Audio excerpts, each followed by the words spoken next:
right, we've got conditions green. All systems appear to be online. We are live tonight. Welcome to Turtle Island Report.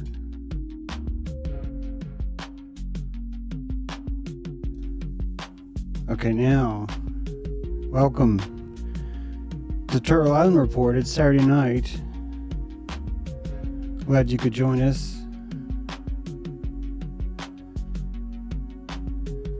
So glad you could be here. Hey guys, we're live. Can you hear me? Hear you good. Loud and clear. Yes, Right. sir. Welcome aboard, Aye, Captain. crew. Welcome aboard, So my crew. first question is it pronounced February or February? February. Oh, Brer Rabbit. Bro. Wow, we're at the end of it. This is the tipping point into the Ides of March, right? We're into a very powerful moony thing going on with this eclipse eternal. Oh, for heaven's sake. Am My I sister mistaken? had triplets on February 29th. Their birthday's tomorrow Wow. because there is no 29th. No. They are very young because of Leap this. year babies. Yeah, that's Like So special. they only have a birthday every 4 Triplets. years. So Yeah. do they constantly go missing because their birthday is missing? That's right. Well, you know, in the jungle, we would actually choke those kids out. It'd be one of those. Oh, that's harsh. Yeah, actually, but those are the leap days. You know, 5 days a year, or like the days that don't happen, and anything. It's That's kind of right. like in Vegas. You know, anything that happens during that day is erasable. Stays you know? in that day. Yeah. So, I would imagine that. I would imagine that that's probably happened to me a lot. I've probably been choked out a lot as a child, coming out, saying the things that I'm saying in the jungle. You know, I'm just like, hey, why are you so afraid of Jaguar? Come on, look at him. He's cute. Look, I know he's deadly, but fuck, he is cute. We should. I was thinking about if you had to share a birthday, at least you don't have a birthday. Yeah. The land between. That's fascinating. It is. That's right. Makes it timeless right out the gate. Yeah. This is. And we were just talking about arrival gates and where we were born, and Brad was talking about how it's important to know your location for your orientation, for your blueprint and your Where owner's you leave manual. your car. Your Yeah, but geometry. it's like where you arrive in this earth plane is just. I like that we arrive and we return. Yeah. I feel more akin to that kind of feeling more as I feel into these very sandwichy feelings within this eclipse window. Sandwichy. I Yeah. feel like a Sandwich. sandwich. It's very All bad for you, sandwichy. right? You like a And hero then- sandwich? Hero's journey sandwich, please. Look out for Now, that we're blood talking about moon these on eclipses. Tuesday. Yeah, we're getting Did a I hear blood moon. correctly that are all the I heard tonight that planets are in alignment? That could be That's mistaken. right. There is Yes. an alignment, right? Jeez. They've been all lining up. They've been doing very good. Line up in line. I mean, it's almost I have a like live this place we live in is a he artist. All right, so according to my, about right behind me is a star map that's always live, and it's Saturn, Venus, Mercury, the Sun, and Mars are all in Aquarius in a line. And Aquarius? yeah, and the Wow.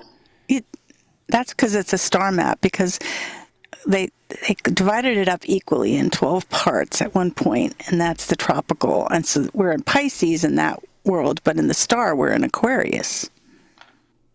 Quite interesting. I'm just looking at the constellation right now. The Sun is right in the center of Aquarius, and then actually Saturn, Venus, and Mercury are all in the tail of Pisces. Those are. So yeah, this is not the houses. This is just like what the stars looks like now in the sky. Yeah, pretty cool. Yeah. Pretty cool stuff. Thanks, Captain. That was a good report. I should do more star reports. Yeah, it's really That's right. so cool that we have all this stuff at our disposal. I need you guys to talk because I'm hearing that there's audio issues and I just can't focus. I really want to enjoy the conversation. Check that out, Captain. Going back to what you were saying there, Renee, about that it's funny that I my understanding is so new to how in depth the astrology stuff is. So like the time of day, the place you're born, and all that.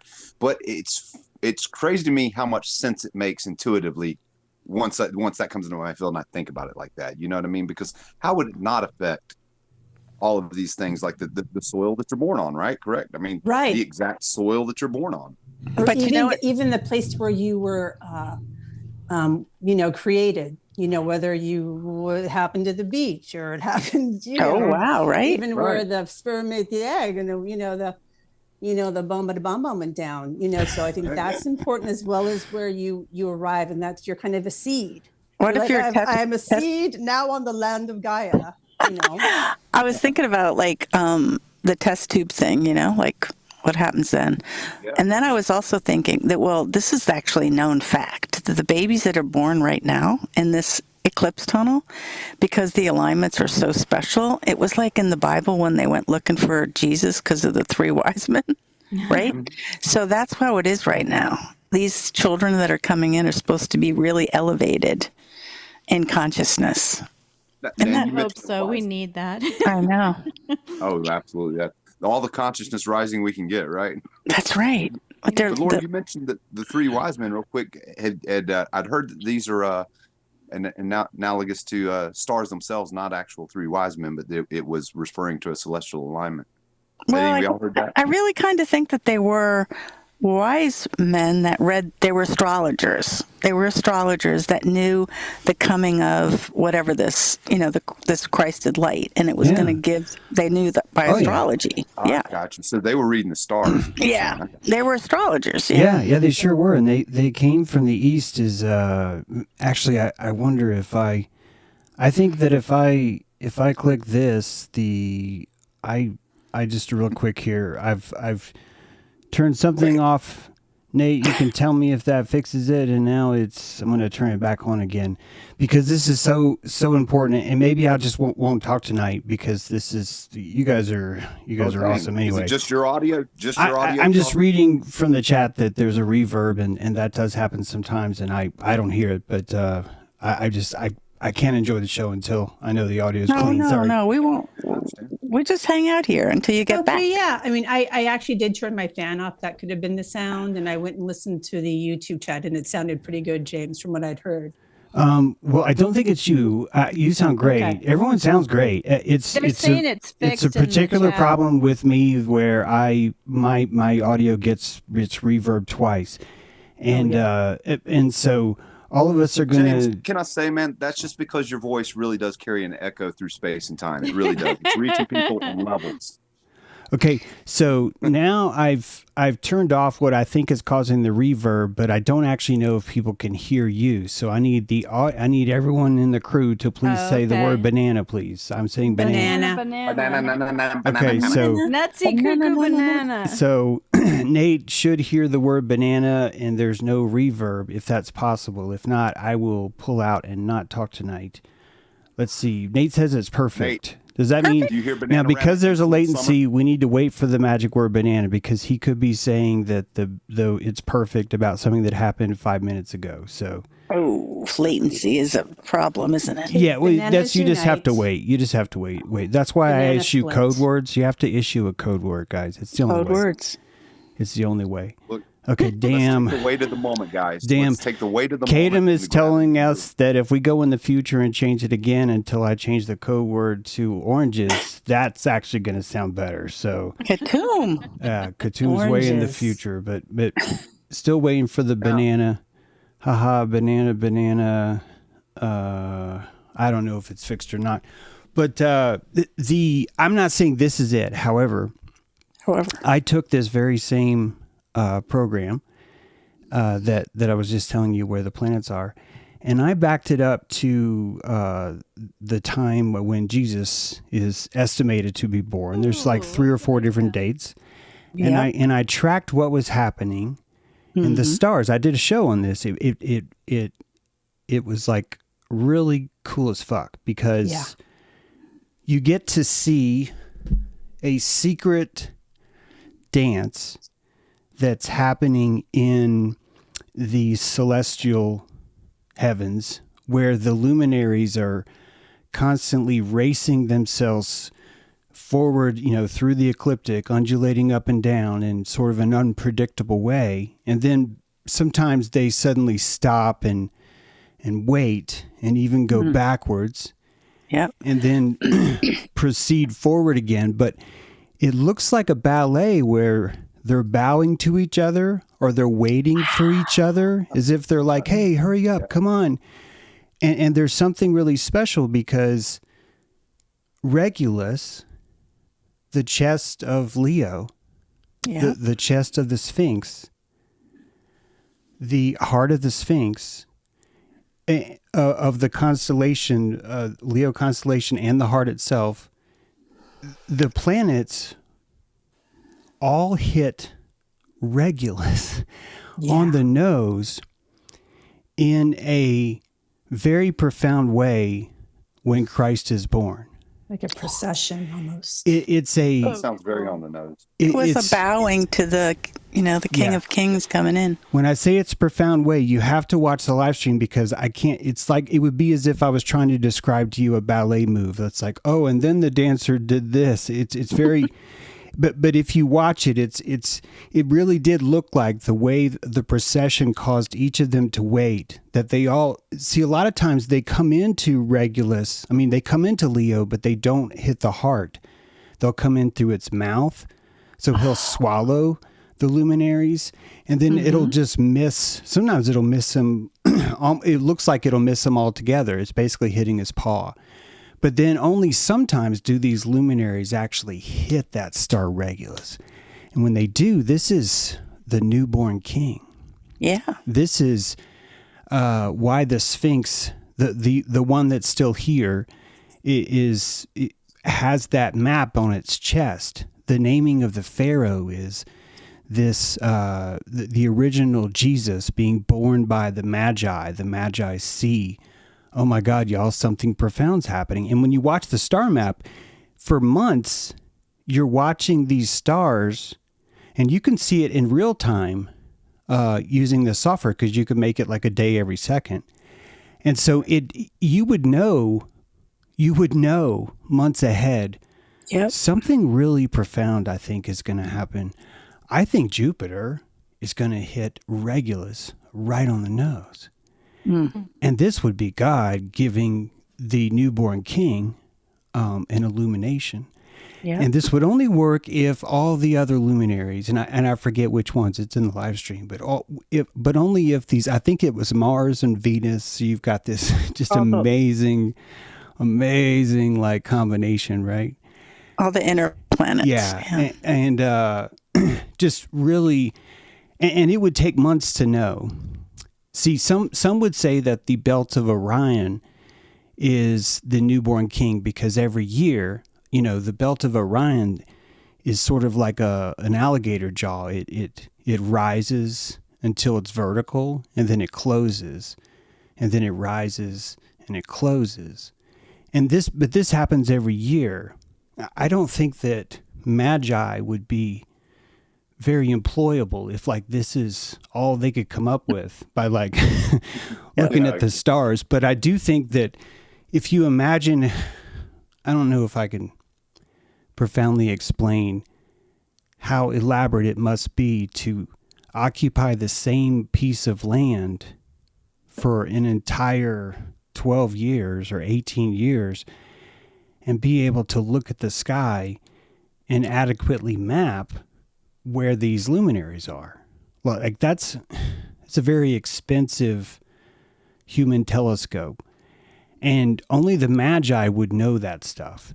They'd know that because they'd be tapped into a bunch of priests that have spent all year, probably with some kind of like round metal geodesic dome around them that allows them to like, peer at from a sextant center and just mark and track these stuff. And this is like top secret, right? Like this is like sacred data. And if you get pushed out of the temple, if you have to move, all your work's fucked. It's all gone. You'd have to then be doing predictions from there. So you end up with a really esoteric secret message or augury that anyone would see. That's the beauty of it. Anyone would see that there's this giant alignment happening. But when I say anyone, only the magi who have the equipment or the technology to look that deeply, right? To see that long and notice the patterns of what's happening. So it's a hermetic information.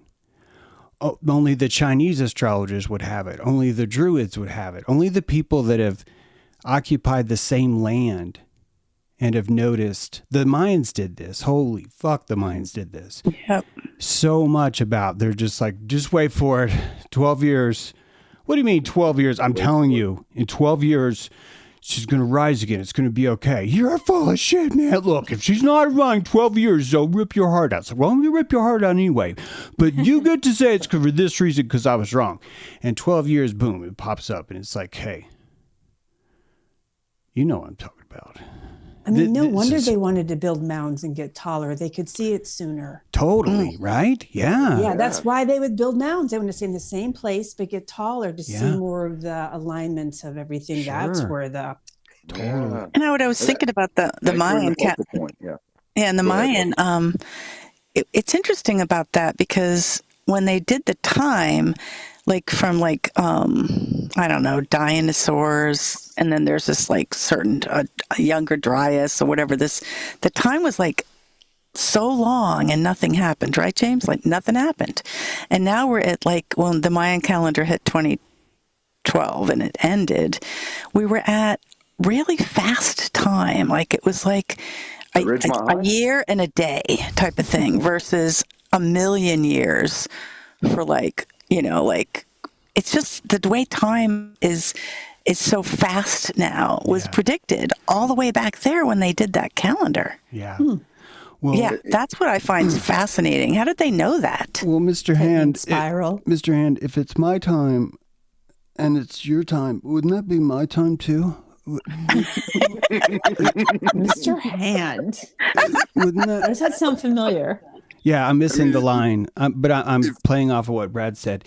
Yeah, I think you nailed it. I think time is relative. Doesn't it really just mean that how it's experienced and maybe we just okay, fast times, yeah.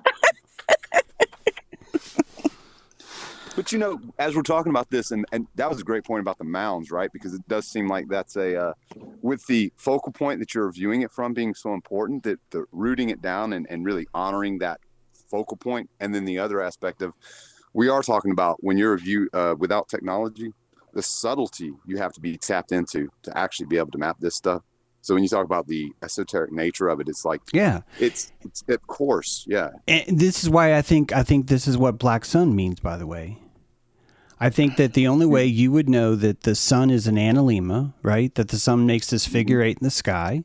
The only way you'd know that is if you could occupy the same land for an entire solar year. And not only, think about how advanced this is. Not only would you have to occupy the same tower, but you'd have to know what time it was. You'd have to know what time it was because at noon every single day, at noon every single day, you'd have to track where the sun was. And you'd have to keep a map of that. And then you'd notice, oh my God, it's the infinity sign. It's the infinity sign. And you, that's a secret now. Totally geek out, man. That's a secret now. And the way the infinity sign leans, man, it tells you so much. It gives you like an exact perspective of where you are. That's why you have John the Baptist. This is the part where it crosses over when it crosses. Yep. When it does these things on the analemma, you need a mythology to because you're like, dude, we don't want to lose this information. And then they're like, peasants, we'd like to tell you about the analemma, and they're just like, Anna who? What? It's a dance. I thought we're going to burn somebody. No, we're going to remember things. We're going to burn somebody later. We're going to burn the ones of you who don't remember. Oh, okay, that works. Fuck, there's going to be a quiz? Yes. When you get into heaven, last question. You're going to have to solve a quiz. And the quiz is the zodiac. Is it just me, guys, or do we go blank? No, I can hear everybody. Yeah, The I'm quiz good. is the zodiac. This is the Omphalos. If you think about what happened with Christianity, sure, it's a worshiping the sun cult. I have no problem with that. What's wrong with that? Me neither. Because you end up with an Omphalos that no one can disagree on. You don't have some sacred druid covered in mud telling you the Omphalos is the sacred thigh bone that's underneath my loincloth. Instead, you're like, no, the Omphalos is the sun, and I can prove it to you, but you need a tower, and you need to, for 365 days, I need you to look up at noon. And if you did that, you'll see it too. And this is, now you have something to build a civilization around. You have an Omphalos that's not just based on a local thing. It's still local, though, isn't it? That's what's beautiful about it. The sun is local. It's just bigger local. It's a bigger Z, right? It's everyone's local. So It's my arrival time. Like, it's my arrival time. I must go outside, but it's always rising and always setting all the time. But that's my arrival time. You know what? We should break. know. We should have maps of our Alima when we're born. I bet someone does that, but I've never heard of it. But it's like, what trajectory were you in where was the Analema in the sky where you were born? Like where is the pole of the Analema? Because the Analema has a pole, and that pole is a direction or a vector. I bet that would Don't say affect you that. because that's electromagnetic. Totally. And that's the vector we come in at.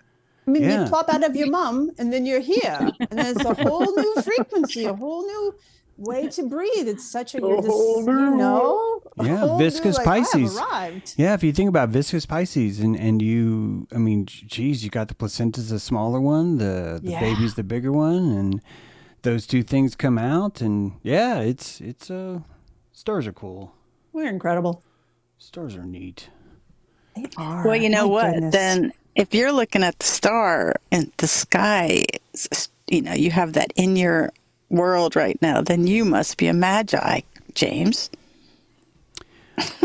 I'll take it. Yeah. I know, right? I mean, we May the really force all be are. with you.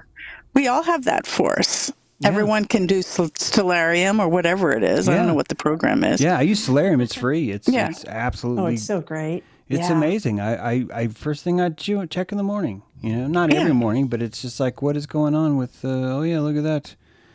Well, you know, Look at back that. I have this book called The Wombs of Something. It's like in the Middle East, there were grandmothers that would track the astrology, and they would get the right bloodlines together, and they would know when to make the star come born. They wanted to capture the star, so they would organize this mating ritual so that they would get the astrology. Like I said, I don't know if you were here when I said it, but the kids being born right now under these conditions with these alignments are going to be real special people because, and then like, where would you be born and then pick the right two people together, not just unconscious willy-nilly sex, just, like a real organized plan. And they did that. Oh, yeah. Ritual.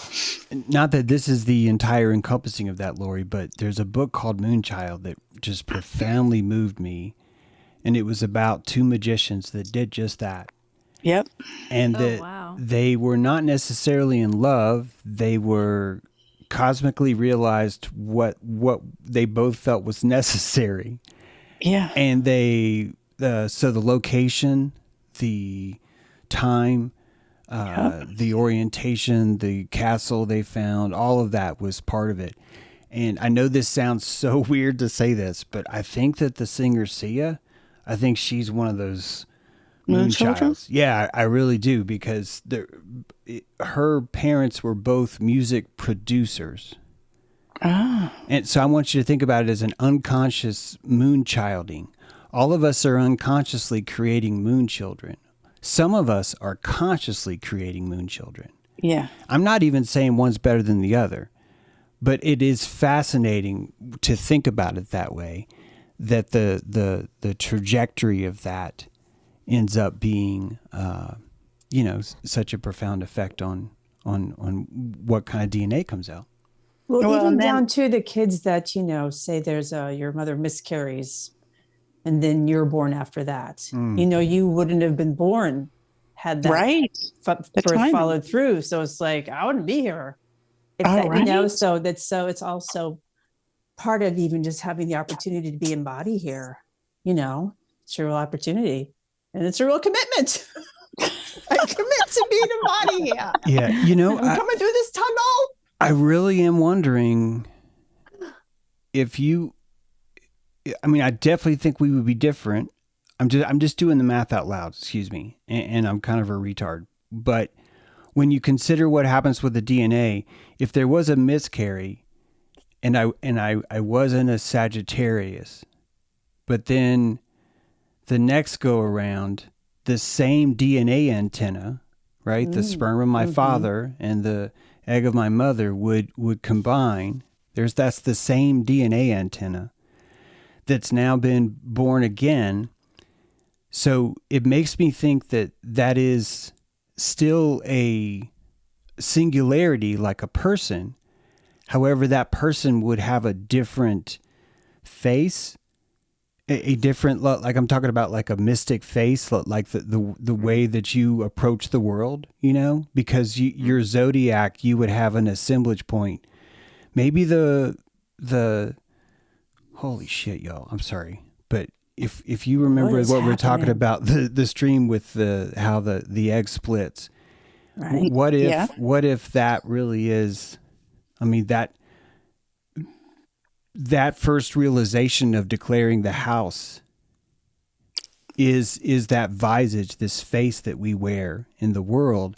So if a miscarriage happens and someone and the parents have another child, you are still born again, but you've chosen a different instrument, a different face or instrument is the closest words I could come to, a different reed to play while you're here, right? A different shape, a different tuned a little different, right? Yeah. Because, the organic clay nature that you're occupying here is going to be tuned by the soil of the zodiac when you chose to pleomorphically create your body. So, well, and I love that God has all experiences here because we're all born at different times in different places. So there's that balance of like a Sagittarius rising compared to a Gemini rising. So all the parts of the clock are met in this scope of different experiences in one experience on Earth. Right. Yeah, it'd be fascinating to know. In fact, I could see a book about you clone the same DNA. I know this is creepy, Lori. Forgive me. It does creep me out. We explore here a little bit, but we explore. But if you clone the same DNA every month and just saw what happened, like what 12 different. Yeah, 12 different babies made from the same DNA, and just fertilized at different times. Yeah. Fertilized. Well, they do that now with these test tube babies. All of the different rising and signs and yeah. But I was thinking about all the thousands and thousands of eggs that women have, and then you just happen to drop an egg, and then it happens to meet the sperm, and I'm like, God, how random. Like, are all the eggs the same though? Are they all the same? They're not all the same. Don't you think they're different? I like to think of them as the same. You would think that they're same? Well, I'm not saying they have to be, but in the sense some are a little bit bossier. They're all born. They're all born missing something. This time, girl, this egg is gonna hurt. You're like, oh man, they do sometimes. It's really achy sometimes. Not all the time, but I'm like, they all share the same charge, and nothing else in your body has that same charge. They're all missing something, right? And they're all missing the exact same piece. So all of your eggs are missing and the same piece and have the same piece. So in that way, they're the same. And same for sperm, which is why when you put them inside a sacred crucible, those two things find each other. And this is why I think we really need to understand how profound willpower is, how it's on a cellular level. True that. Because the sperm is seeking what it most needs, what it feels it's missing the most, what it is inherently convinced is not there. Somehow this cell knows I'm a sperm and I don't have the other piece of my zipper.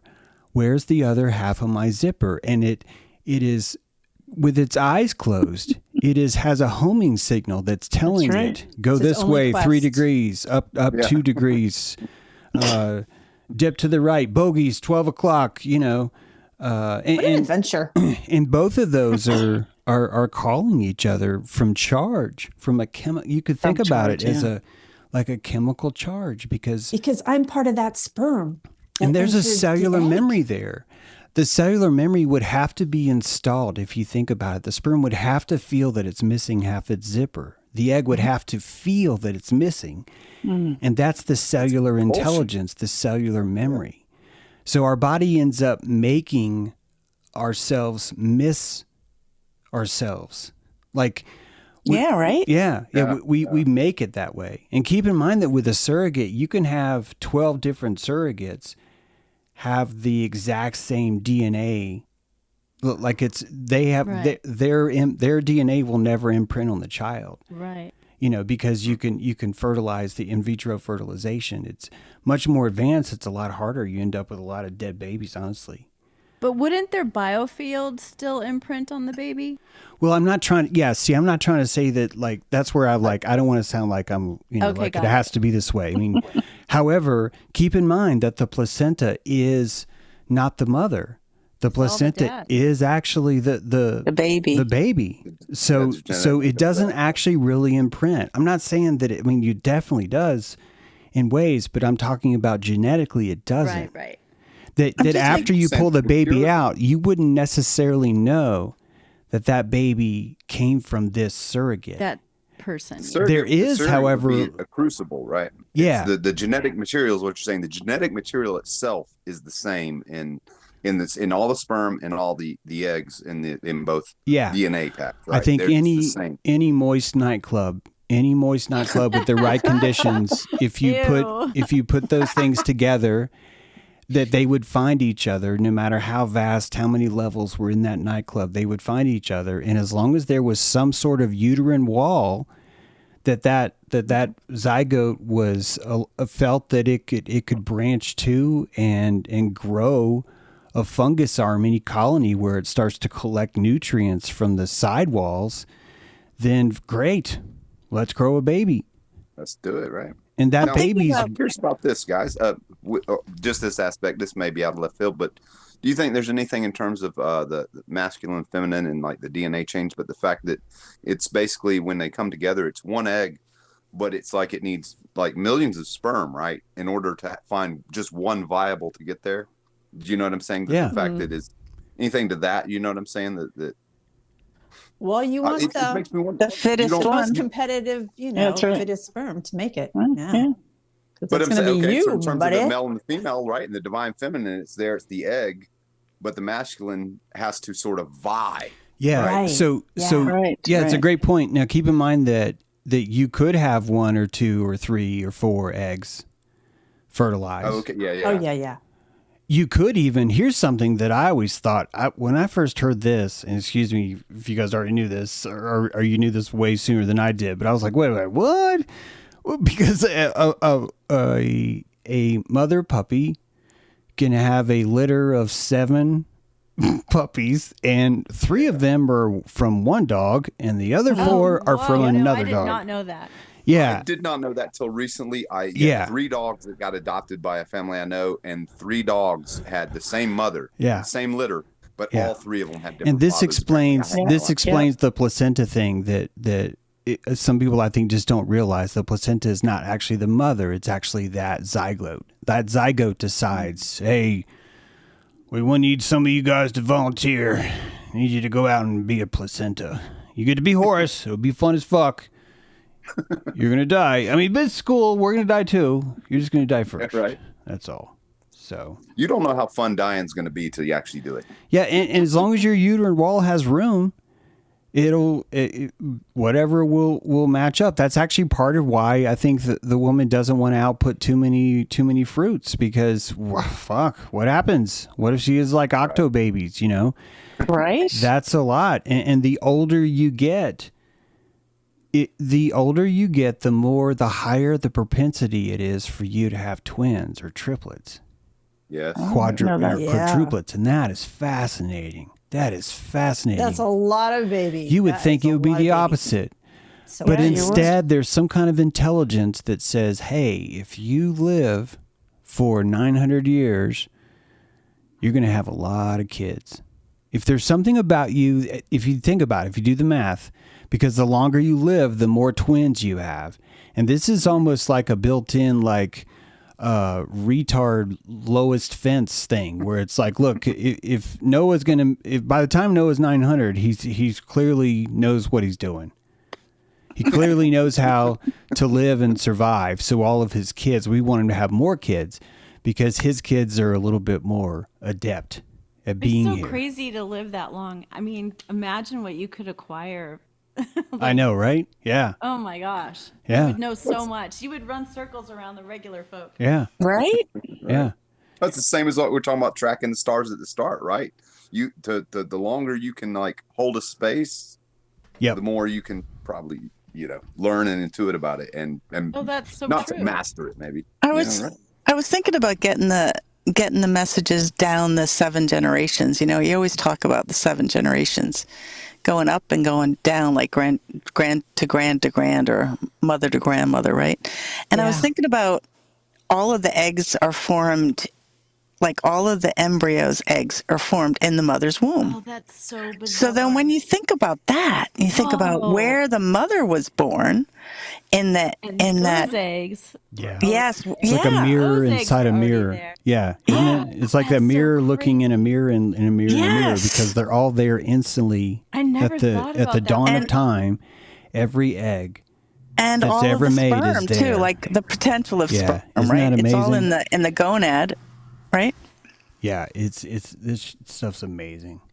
It's Yeah. amazing. and it's us. Yeah, and we all started from one, then we Elohim'd, and then we became the plural, the plurality, the pleroma, and then from the pleroma, we and so it makes sense that the same, it's amazing technology. Talking about it is, and you talk about the eggs being that way, and I think because now do I understand this correctly as well, that for men, the sperm are not, like, we're not born with like all of our eggs sort of like intact or whatever. It's like our sperm regenerate, but the fact that that also seems to imply in a sense the other thing I've heard, that DNA, the way it's transferred and the codons that go down, it's like we kind of think of in terms of people talk about the patriarchy because the father carries the lineage, but that it's actually the maternal side that carries the genetic code. Mm-hmm. Like that's what carries the genetic code for y'all. Yeah, There's only Heard proof this, that right? your father's. there's only one proof. It's like who gave birth, right?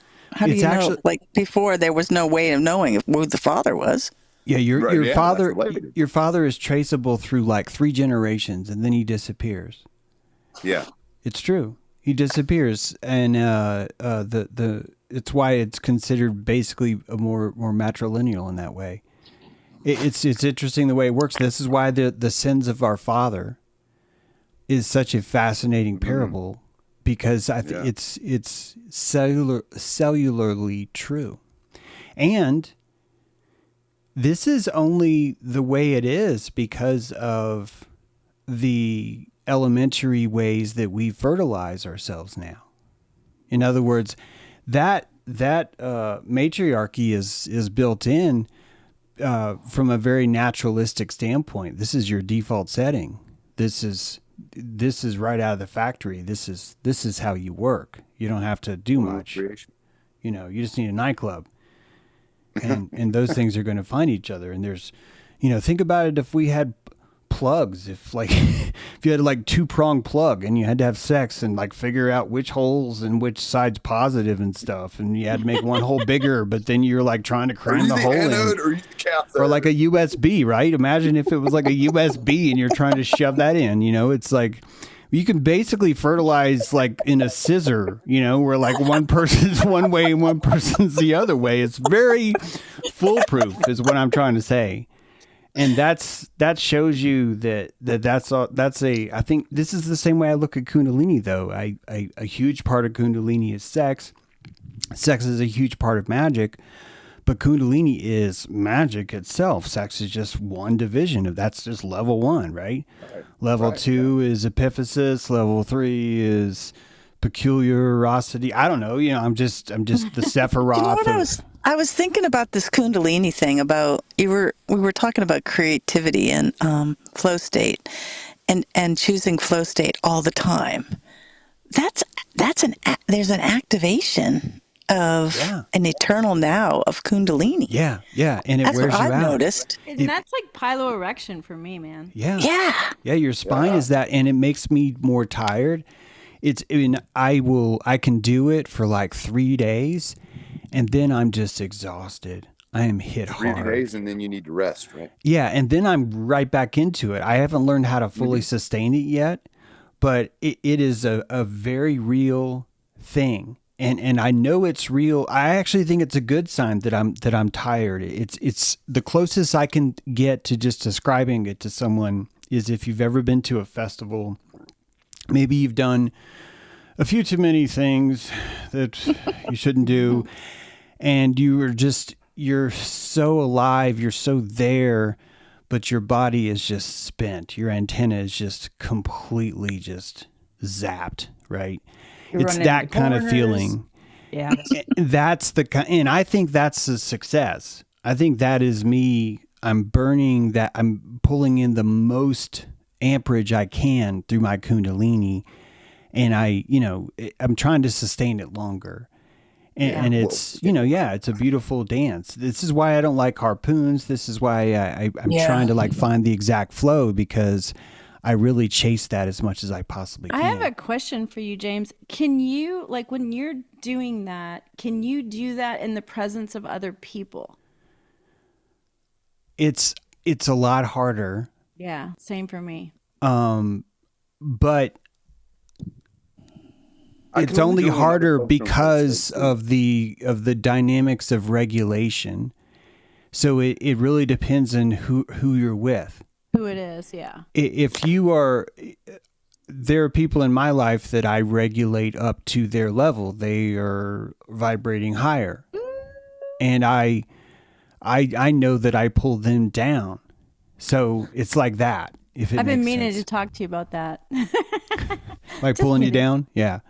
No. Well, I would hope that all of us are desperately trying to vie our way among company that are vibrating higher than us. And I'm just saying, I would expect all of you to be fronting your way into a higher vibration, and you do that by saying, "I want to hang out with you guys. Hey, what are you guys doing? What are you doing? What are you doing? What are you doing? Can I vibrate with y'all?" And just by interacting with them, you end up regulating. Everyone regulates, and most people just don't want to be like, "Hey, let's fucking trip in the middle of the day." I'm not talking about drugs, but just let's have that experience where we're tripping balls in the middle of the day. On life. Yeah, and a lot of people are more like, "Well, but it's 7:00. I have this," and that's the harpoon I'm talking about. Yep. That's the harpoon I'm talking about. The time. I listen to people. Most people aren't living in the eternal now.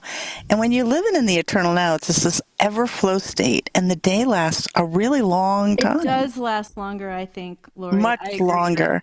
But when you're around the people that are on time schedules or are harpooned everywhere, it is a lower resonance. And it's harder to maintain your eternal now because you're just flowing from one thing to another. And then you get addicted to it. In a way, if I'm honest, and then it almost is like, well, ta-ta, kissy, I don't really want to hang out with you because it's not better than being alone with me. Yeah. Yeah. To echo that You get very comment, self-full. You're like, I'm so full of myself. Yeah, that's the perfect word for it. Yeah. Yeah. What did you say? Self-full? Self-full. Yeah, you get self-full because I am full enough and I'd rather keep it, thank you very much, rather than leak over at your house. But I really do want to be able to. Third relationship you're going through the same storyline. Can't do it. Yeah.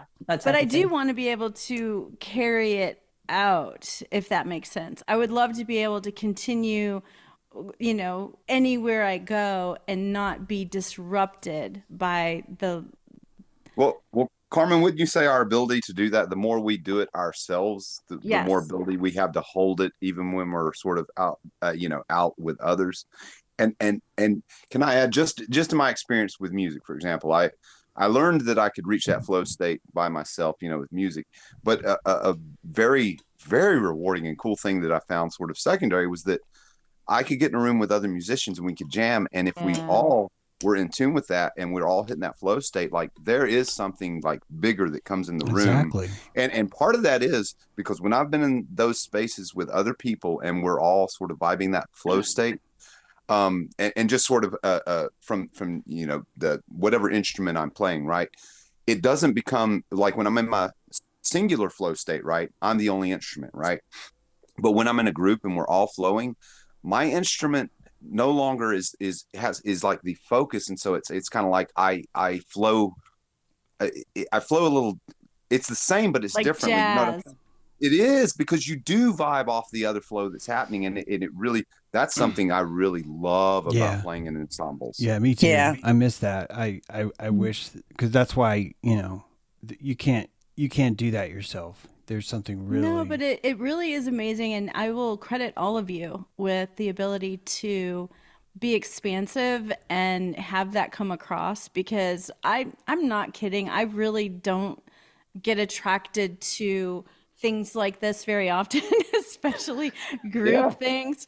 And I really do enjoy listening to James and then having all of you who understand the way he thinks, which takes a while to get to, that you're able to like feed off of it and hold different ways. It kind of like what Brad's saying with the instruments. You guys each do your own thing to hold that all together, and it's really beautiful. Yeah, no Well, I doubt. I like was how you thinking, said it's feeding Love too, this right? crew. Because that's absolutely what it is you do feed, and I think this was mentioned in JoJo. You do feed off the energy. You grow. Your inspiration grows from the compounded energy in the room. Absolutely. Mm-hmm. Yeah. yeah, I'm trying a new thing. I'm experimenting on doing art in another person's studio to see about flow state and to see, what I can do to keep a flow, or is it actually like beneficial to the flow state and does it affect my eternal now status in this kundalini kind of thing? And so I kind of see how people will try to look.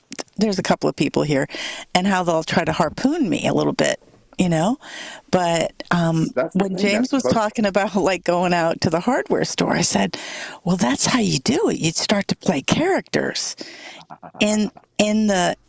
You just come out of yourself and you start to play a character, and then it gets really fun. It's Yeah. like detached or something. Yes, you get like you don't defend yourself. You start to play a different character. Yeah, Like you're he was marionetting. Jimbo at the Yeah. hardware store, and I'm like, oh yeah. And so then I had such a great time before I got on here because this person loves to sing karaoke, and I'm like, I'm kind of in the flow state doing my sculpts. I'm painting right now, and so I was like, he hands me the mic, and I'm like, okay, I'm going to go with this. And I Oh, just that's so used another fun. character, and I'm like, oh, it's so much more fun. I think when you get restricted in your own thinking that you need to do something, or some time coins are so important that you can't flow with a different character, is when you lose the flow state or the character. You know what I That's mean? pretty It's much what you key. believe Yeah, for absolutely. sure. Yeah. And it's so key because like when I'm talking about an ensemble of musicians or whatever it is, if anyone in that space is worried about what the other person thinks or what they're trying to convey or what they're trying, it doesn't work. It's how strongly you are in yourself, and you're not, that's just it. It's flow, right? It truly is flow. So when you talk about the hardware store, that's just a level of mastery of flow to where it's like, even it doesn't even matter if the other characters in the room Yeah. aren't in their own flow state. It doesn't even matter what Yes. they're trying to do. Yeah, that's what I was asking about. Yep. Yeah. And that's imagination that you're playing, and you're not. No one is stopping your imagination from flowing in that way. And you're not taking yourself so serious. Yeah, and you can do that roller skating because you could do that any kind of gravity sport, any kind of movement or calligraphy like that. Karaoke's great like that. But you don't want to play if people are watching you play and they're not playing. You don't want to play anymore. You can't do that. You're too aware. When you were a kid, you could turn that shit off. And if someone was being a grump, it's like, fuck him. I'm going to play anyway. I found a piece of gravel. I don't care what you say. Yeah, I found a pea gravel in the back of this station wagon. Fuck you guys up front. I don't give a shit. I'm going to play with this piece of pea gravel. This is fucking fascinating back here. Don't just keep your eyes on the road. And it's a million times better. It's always better. My play space is freaking dank, man. It has always been the best place to be. It has always been that way. My bat cave's better than your bat cave. Yeah, there you go. Exactly. So this, it as long as I can do that, then I want to play with others. And as long as I can't do that, I don't want to play with others. Right. Right. And that's, That's so key. Yeah. Because when I'm not having fun playing with myself, you're absolutely right. I don't want to play with anybody else either, but you're absolutely right. When I am having fun, there is that part of me that's always drawn to want to, connect and play with others for sure. Well, I mean, you can always, go off and play by yourself if no one wants to play with you. And that's really just the backup plan. If you need to go, just go run at the park for a while and just kind of be there. Like everybody, I love that everybody has the freedom to do that, to find a place to watch the sunrise. Everybody should know where the best place in their neighborhood to watch the sunrise. If you have to drive, so be it. You should know where it is. Kind of like you're building a mound. So that would be how you connect to the environment. And then you see what comes around you. And then your play is either like today, this one girl, it was about 7 a.m. and I was checking out the rise, and this girl that kind of knows me just did not want to talk to me, just didn't at all. And I was like, okay, wow. I wonder if word is spread. I kind of like it that I'm known as the crazy lady. I'm telling you that much. Right? It affords me a lot of wiggle room. Yeah. It takes years to perfect that in you. It does. To make it where it's comfortable for you. My whole life. It's been like, you know what? Yeah. Yeah, you've been turn this up. You gotta have just the right outfit too, Renee. Takes practice. It takes practice. What did I sleep in last night? That should do. Put a robe over it. Let's take a walk. In my last neighborhood I lived in, I would walk every night, and I literally purposely wore the weirdest stuff just to see what people would do. Oh, that's the best. It was so fun. Awesome.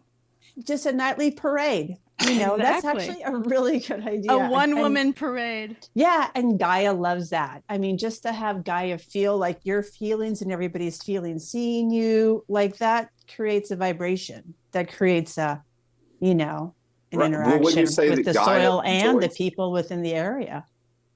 For sure. I agree with that. When you say Gaia enjoys people feeling alive and not the people feeling dead, and right? I mean, Gaia. Yeah, I mean, everything is necessary. Just like it's all needs to be balanced out. It all has to be balanced if we want to bounce this ball, right? But I feel like the more we're feeling like we are the walking soul. Really, we are walking plants, James. It's just so true. We're walking plants. We turn our faces towards the sun. And it's, talk about the seeds and the eggs and everything too. This place is just so amazing.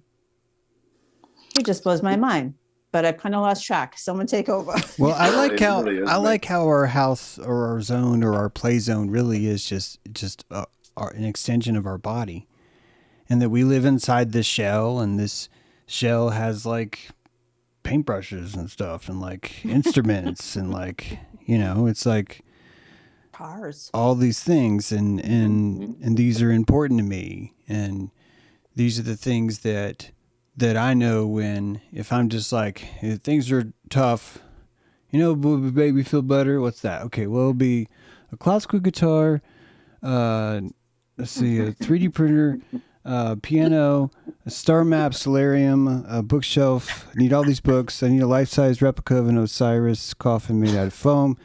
I need broken couch from IKEA. Need a buttload of art supplies, entire floor dedicated to, all this. And it's like, And that's all I need. And yeah, this exactly. chair, and this Exactly. lamp.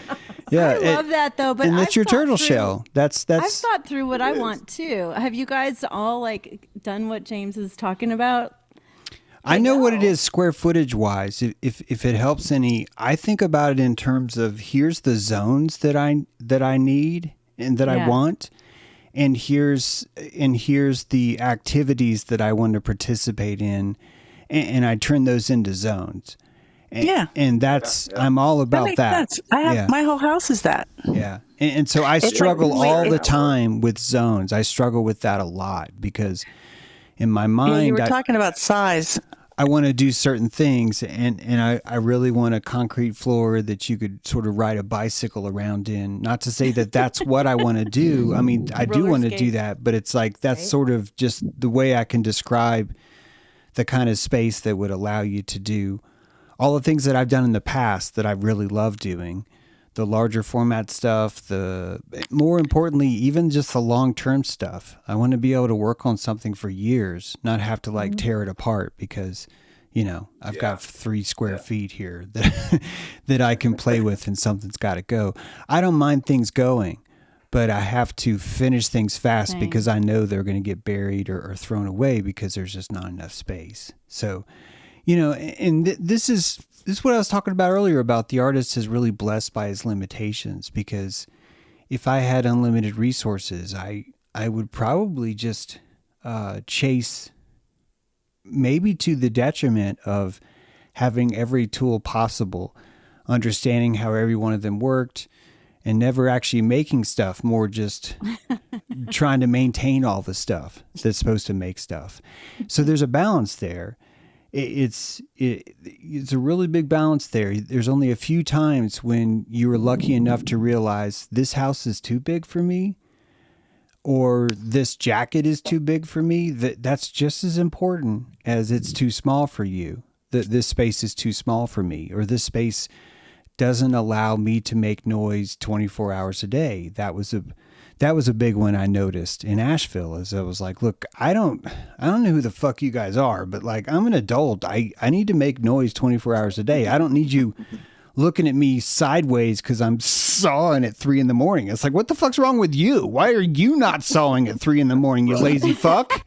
And I know I can't talk that way. I mean, I do, but it's like, I feel bad, and then I don't want to saw at 3 a.m, even though it's 3 a.m, and I am 2 cuts, all right, maybe 7 cuts, but max 8 cuts away from having this thing perfect.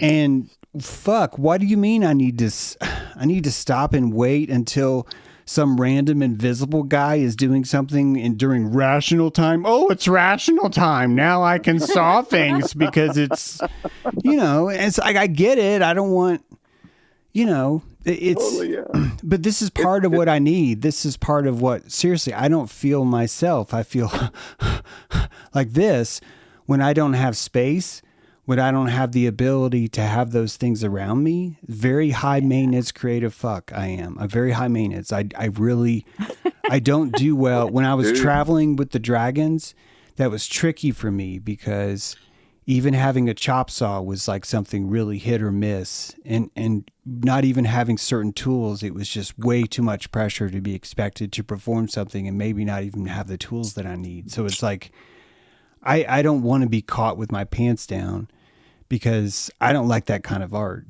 I'd rather my art be more, but I've made big format art. So it's like, I feel like I'm not doing enough, I want to take it to the next level. And so in my mind, this like half basketball court kind of size, like about that big of a size space with a concrete floor that, you could set on fire. And not freak out about it. You could weld, you could drop something on it, that kind of stuff, that would be amazing.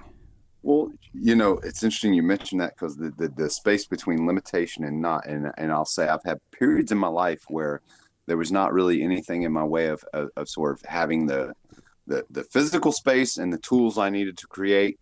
and I not necessarily would create because laziness or whatever else. But then I could be in a space where it seemingly I didn't have anything, and like I didn't have, but I at least had enough. But it was like I would create more sometimes just out of necessity than when I had the space. But what I find is once the inspiration comes in, so you were mentioning tools, right? Once the inspiration comes in, like I can work with my basic tool, but once I have a vision or I have something I want to do that requires a new tool, that's when it wants to come in, and that's when I want to incorporate it. And like you're talking about the bigger space, and that's the harpoon, Brad. To me, that ends up being a harpoon if I don't have that tool, or if I used to have that tool and I can't find it. This to me is the most evil form of anti-creativity that exists. I really mean that. I really do. It kills play instantly because you're just like, where is that hole saw? The last time I drilled a hole was in 19 something, you know, and you're just like, I really need that hole saw. It was $60 for that pack. I know it's somewhere. I remember lugging it around everywhere. I remember the whole time going, this is a hole saw pack. You're going to need this. So where is it now? That kind of stuff haunts me. It makes me feel horrible until I have my shit together. And then what happens is that because I'm living on 3 floors and I'm really happy. Because I'm living on 3 floors, it's very challenging to figure out where things should be, you know, like what to access, what not to access. But the biggest issue is that there just isn't enough space, and I end up forgetting that. And as soon as I start to make something, the entire system is fucked because of it being bloated. You know what I mean? It's that tiny bloat. I have so tiny amount of room that I'm having to build this hanging closet to fit a CNC in, for example, with a pass through. It's like all this extra work is going into, and I don't mind it. I'm blessed to have it, but all of it is because the play state, that flow state, Brad, where I've got the 3D printer, I can prototype this, I can hang this on the wall, I can see if this works, I can build this animatronic, I can then go upstairs, I can, you know, all this stuff is so wizardly, magi, badass, like, fuck, I love this life, you know? And it's about, I need to make sure that the flow is always there. You know, there's the fire tender, the old Cherokee ritual of the fire tender. We discussed this once. The fire tender's job wasn't actually to get wood. The wood was already there. The fire tender's job was to sweep the circle around the fire. Sweep it. We need to make sure, get your feet out of the fucking way. Pick up your damn bowl, right? Move that rug back. Here, you know, get this out of the way. I'm going to run in a circle and I'm going to step on you because this has to be clear. And he had that was the only way he could sweep the fire. He had to keep a clean circle. And so much about your art, so much about your life cast, really. It's not even art. This is just my life, is really just about that. How is my flow as I'm doing this right now? You know, I wired a new electrical box in this little CNC closet today, and I'm like, I'm not gonna just stand on my knees. This is so painful. Why am I not enjoying this? And so I just like found this little old piece of a chair and sat down, and all of a sudden I was sitting Indian style, and I was like, wow, this is nice. This is really comfortable. I'm going to wire this thing like this. Yeah. And it's that if the room is clogged, you don't do that because you're trying to finish, you know, you're trying to finish so you can unclog the room and restore it. But if there's enough room, if there's enough flow, every project becomes the play itself. And I know when I'm deeply playing the most is when there's no music, when I'm just like really just into the click clack clanking of, you know, soldering this pipe or, you know, really mundane things like that. But if I don't miss music, if I don't miss something like that, it's because I'm so immersed. That is totally cool with me, you know. There's a different states, different flow states we find, I think. Yeah, definitely think that's true. I know when I first started to engage in well, the kind of things you're talking about there, the trade sort of work, and it was my dad who kind of introduced me to that. When I was young, I didn't necessarily want to learn those things because I cared about the skill. It was like, I enjoyed that time with my dad, but I didn't understand until after, years later, that as I found myself, like you're talking about wiring that box, till I found myself doing those stuff, doing projects in my own house, that it's like, I really fucking enjoy this. Yeah. And I didn't know at the time when I was learning that, what I was actually learning. Yeah, that's your body. That so much gratification and enjoyment. For me, I love having projects. So it doesn't even necessarily matter, what field it's in or what skill it's in. It's like, but when I can get engaged and immersed in a project, I can just get into that flow state. I love that aspect. Yeah. So I love I love seeing what you're working on with your space and the working with the CC thing. It's like that kind of stuff just lights me up. I love that as much as I love like creating the art or whatever, or the music, right? I loved building the rooms that I created the music in. Mm-hmm. That was gratifying as hell. Yeah. Because there was a purpose behind it for me. And kind of as we're talking about taking that all the way into life, into the other aspects, I have found my ability to enjoy all the aspects of life by tapping into it in that regard. So like I was talking about, just the fact that I work in customer service, it's not glamorous or anything like that. And when I started the job, I didn't see it this way, but it's like, as I've gotten into the flow of that, it's like, I do view sort of my job in that way of like many times I'm just in flow state, just interacting with people, not because it's anything sort of, magical miraculous. It's just like, but I know what, put it this way, I know what the job is. So I know what I have to do to perform the job, but then I'm having fun on the outsides of that, of like playing in that. So I can perform the job. And this is a fun thing for me in my job. I can have people come in all the time and tell me how I should be doing my job, not understanding I'm well aware of what my job is and I know how to do it, but that I can play with them. And this is something I've learned over the years. Whenever someone tells me how I should do my job, it automatically, it's kind of like, oh, okay. You want to play this game? And so I demonstrate sort of in the moment of I'm doing my job, but then I'm also going to play with you in the fact that you're not understanding how I do my job. And it's all tapping into more flow state of the fact that I'm not knocked off my base. In other words, so someone comes in early on, someone would come in and say, you're not doing this right. This is your job. And I could get prickly. Whereas now, even for example, when it's my boss come in, I don't take it in that same sort of way. And in the long term, you take it back from a perspective, even in those situations where maybe my boss is correcting me, saying I'm not doing my job, but I know I am, that comes to light as well. And I just keep doing my job in flow state. It's kind of like paying rent. It's kind of like paying rent, like, or even being in a rental car and then trying to pretend like it's yours. It's like, I don't know if you can even play that way. Like I don't know. I think about this all the time, but I put on safety glasses sometimes. And I always remember the time when someone in my life was like making fun of me because I was putting on safety glasses.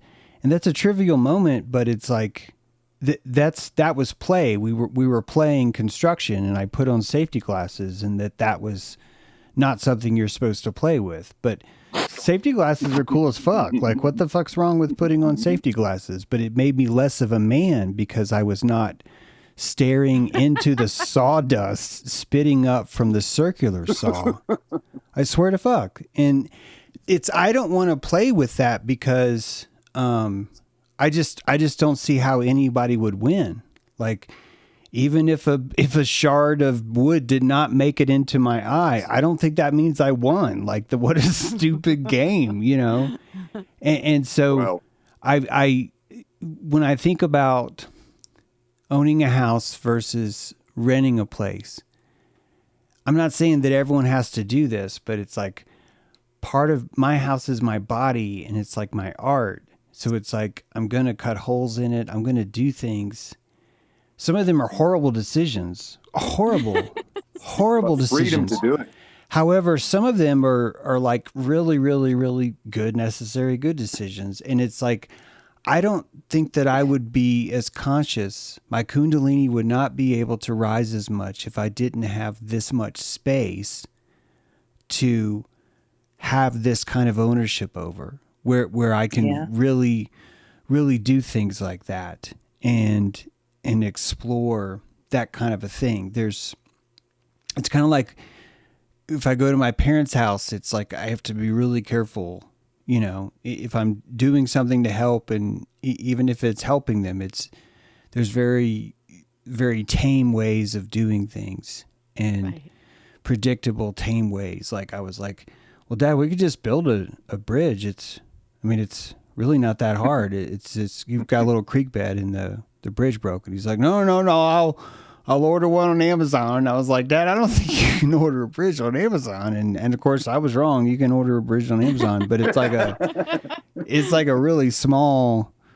bridge that, like a doggy, like a Cocker Spaniel bridge, you know, like it's like one of those. And it's like, I mean, I think that the realtor would be like, hey, this house looks sellable. You have a bridge over here, but Isn't that true? People don't live in their house. They're always thinking about, can I sell it? exactly. Yeah, that's kind of what I was taking too long to get to. That's exactly it, is that mode. And even me, I want my house to be sellable, you know, but also I really want to live here. I really want to do things. And because I don't have the room that I need, as far as like that basketball court space, Right. I'm gonna make it. I'm gonna do what I can here, and that means I'm gonna have to modify some things, you know. So it's like a lot of that.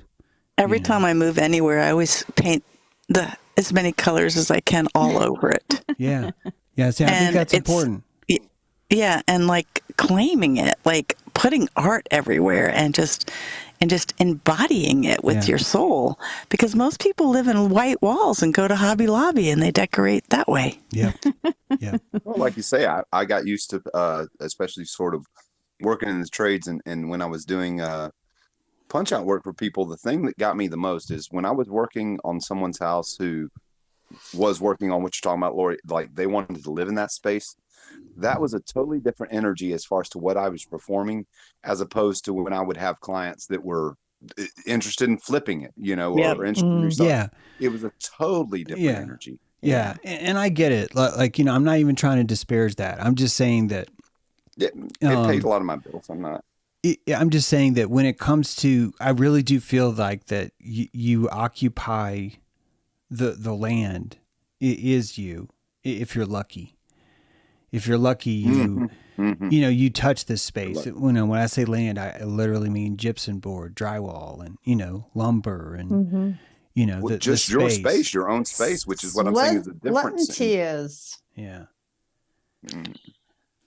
But the difference in the energy of that's what we're talking about is people who were exploring this because they were trying to own the space, and people who were exploring it because they just wanted to, you know, sell the space to get something else, or it's for a different reason. It's just totally for a different reason. Well, they want to protect it for its value instead of taking a risk to make it. You know, when you ever go into an outsider's artist's house and it's like, you know, they've sculpted every room or something, and it's like, who would ever buy that? Yeah. And it's just like they just went crazy in it. Yeah. And the crazy is so inspiring. Yeah, they also, that inspires me. They also tailor it to the land. They really attach it to the land. Yeah. Any good art house really does just attach itself to the land so strongly. And I think that's really this is the Wetiko sort of mindset of it's a farce. Architecture will even tell you it's a farce. The perfect example to frame this is the idea of a container home, a shipping container that you can modify and link with several shipping containers and build a house. And they're really cool. That is a fraud, in my opinion, because it is, they're kind of cool.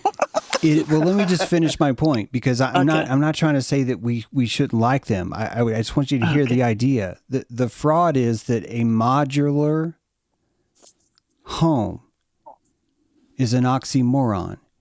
A modular Yes. thing that you move from place to place and set in the grass and say, here's your home. That is the thing that in the architecture itself is the greatest fraud brought about in the 20th century, is thinking that things are modular, plug and play, pull out, place in, and that everything fits in every environment all the time. That's sorry if I sound harsh on that, but that's what I'm trying to get at. Well, the truth of that, though, James, is the fact that, and I know this because I've had family who have been involved in modular home the lots that they're on. The whole the modular home thing is in a lot of ways a fraud, in the terms of the fact that if you've ever dealt with that, you get tied to the like traps to the land, like the way the lot owners were handling it. There's an aspect of trapping the modular home. So, for example, someone who lives in a modular home, right, or a mobile home, right, you have this idea that, okay, well, if I don't like this land, I can just move it. But in truth, you become sort of trapped in that land because of landlord, the way it works and all this. So what I'm saying is, even the idea that the home is modular. That's part of, the part that makes it a fraud is that you don't actually get to ever do that. Any modular home that you see, any container home you see, is only cool because it's been placed into the land and fits there, which means the entire modular concept is actually something that's stopping you. That's the thing that's stopping you, versus the construction technique of instead going to the land and spending some time there and thinking about, this is the footprint for this space, not here's a footprint, put it in this space. And we're just missing a lot in architecture because we don't think about it in that kind of framework, right? Here, nested between these two trees forms a triangle right here, and this triangular space dictates a 500 square feet max. This is what you want to kind of be the space here. And the longer you live in a house, you tap into the way the environment, where the windows should be facing, not where the architect said they should be facing. How to get on the roof fastest. All those things really change once you live in a space. I love getting on roofs. But the modular doesn't have that, because the modular says, well, here's the big picture window. Well, okay, but that means this isn't modular. That means this is a container that will always need to face the south in this direction, versus go to the land and say, should there be a shelter here? Should there be a house? What is the ideal shape? Should we build a mound here? Yeah. Right. Because that's going back to what we were talking about at the start. It's like the idea even of a mobile home, I think, is the idea that the reason you think of it as needing to be mobile in the first place is, what if this land changes or I need to move? But that sort of goes against, again, what we were talking about at the start of the idea of being able to observe these subtle things. Really does come down to being able to build a mound in a place and to root down in that place. I was always wondered why the mobile homes always attracted the tornadoes. Yeah. They're probably trying to tell people that on a deeper level, right? Yeah, it's really interesting, Lori, because if you think about that renting or in that mobile home park, these are lesser connections. You're not as connected as you are when you are touching the dirt like that, when you feel that dirt is yours. And I think ultimately it's a feeling, which means it's hackable. And I've seen this. You'll go into the inner cities of, say, Johnson City, for example, just near where I am, and I noticed that this is technically the projects, but this is a giant fucking oak tree. And these people notice. They know they know this is the beautiful spot. They've got a picnic table here. There's not a lot of fucked up shit here. All the other fucked up shit's right over here, but over here it's not. The land is speaking, right? And the people, it doesn't matter how conscious you are, you're going to hear certain messages stronger than others. And, you know, it takes a while. I think it takes a lot of magic to even, and it's harder to afford. That's why it's only important to some people. Some people are just, it's very important to me that I have a place. A car is the same way. I don't want a car that's too new. I don't want a house that's too new. I'm not going to feel ever, I'm going to feel like my belt's on too tight the entire day. That's how it's going to feel, you know, in You know, things like when I remodeled this 1930s house, and it was built with all cypress wood, and it's like the whole house is like totally solid wood.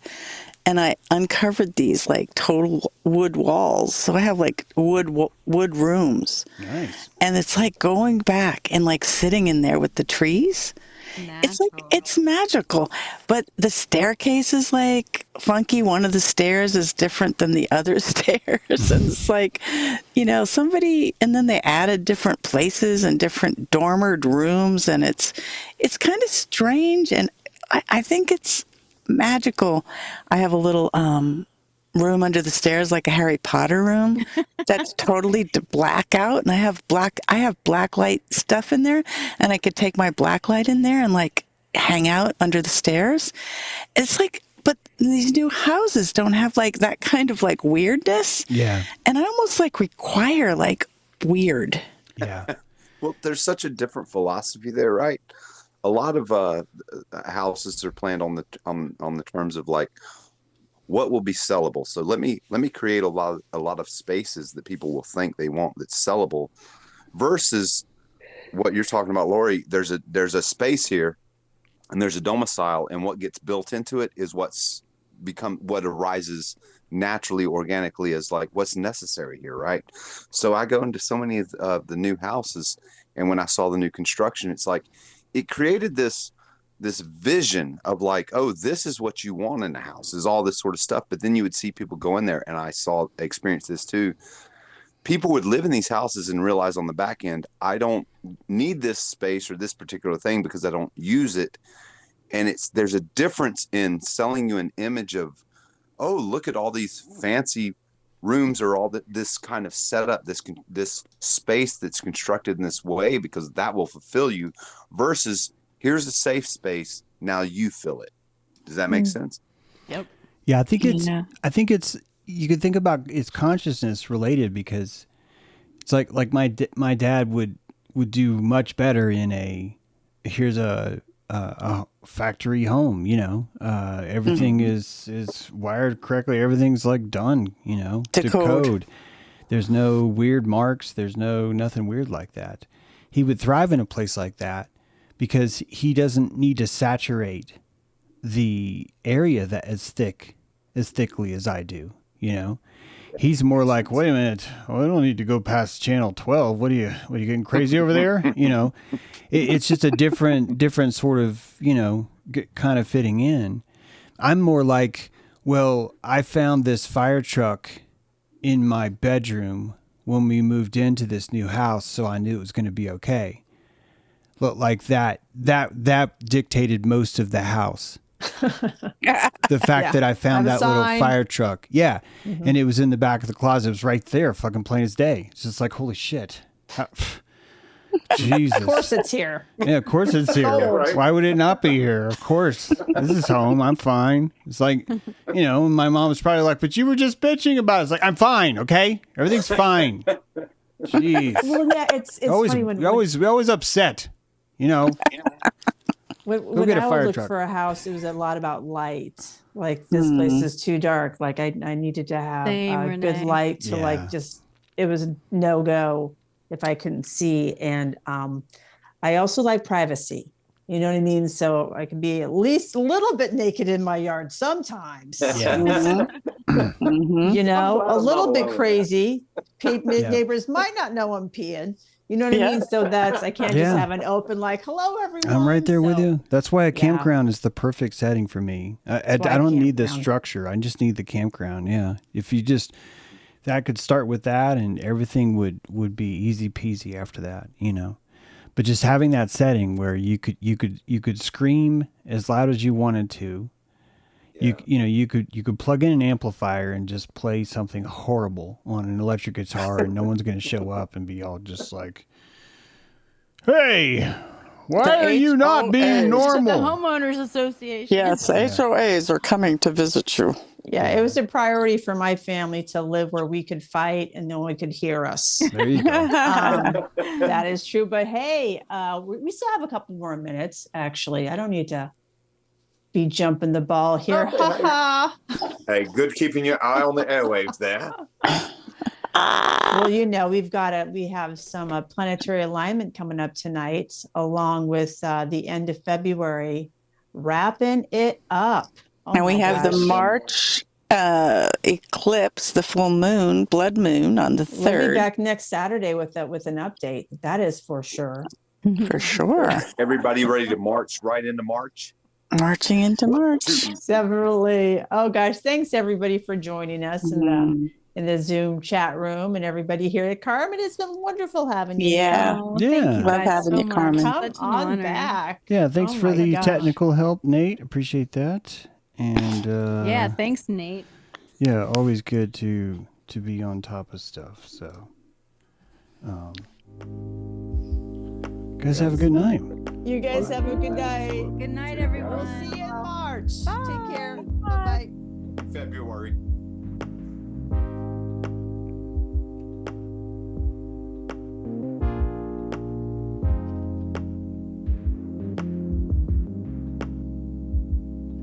You said it yourself, this will not work if we are miles apart.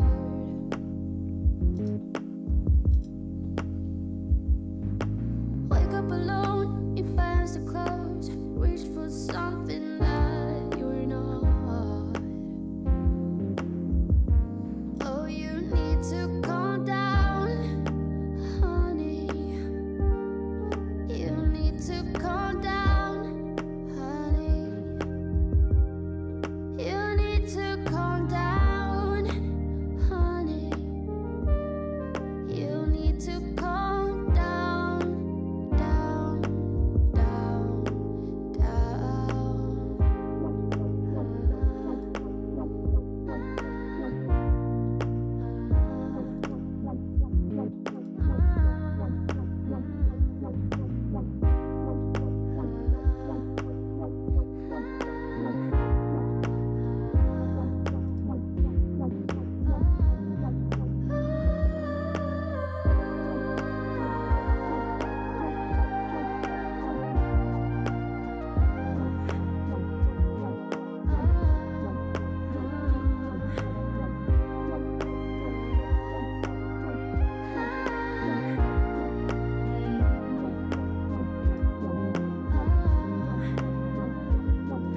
I know how you feel up in there. You'll get there, I know you would.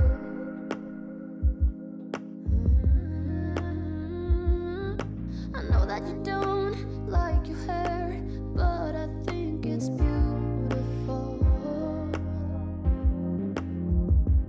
We just need to calm down, honey. We need to calm down, honey. We need to calm down, honey. We need to calm down.